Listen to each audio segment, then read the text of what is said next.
Today for Tanya's tips, we're gonna go over the fireplace. We'll have part 1 and part 2.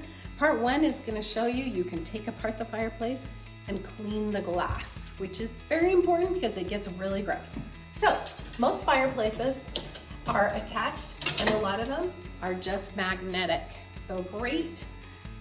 Your fireplace should come with a handy dandy tool that you go in and you can undo the latches that hook to the glass. And all you do is put it in and pull it out. Now, once you do that, there is some cleaner. It's called Rutland's glass cleaner. This glass cleaner is amazing. It will remove the cooked on black on the inside. However, you must use paper towels and it does require some rubber gloves. Read the manufacturer's directions. It is very strong, but it works really well.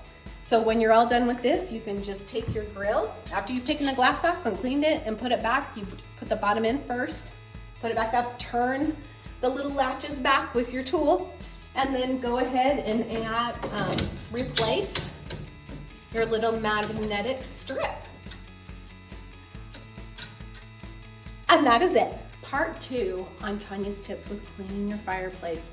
If you have ever had someone scratch the black off your fireplace, or toddlers or kids go along the bottom and pick at the paint, you can actually fix this. I should have taken a before picture, but the whole bottom part of ours was scratched off, so it was silver, kind of showing.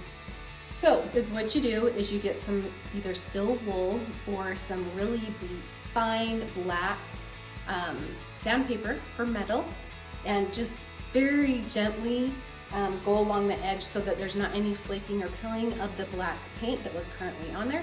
I actually used a square nail file buffer because it was also very soft. It worked really well. After it's all prepped, use some rubbing alcohol to get any loose pieces off and make it prepped for the paint. Then you need to tape off the area. We put newspaper around it and then cardboard boxes coming out, because you're going to be using an aerosol spray and you don't want to get it on anything. So if you have boxes coming out a couple feet, you'll be protected. Make sure you protect the bottom. And then you use this Stove Bright. It's amazing. And you can, after you've taped everything off, you can go ahead and spray wherever has been scratched. And you'll probably need 2 or 3 coats. It does require really good ventilation. Again, read the manufacturer directions. But you can fix a fireplace to look brand new instead of all those little kid fingerprint scratches and stuff like that. So this is Tanya's tip, second part of cleaning your fireplace and making it look amazing.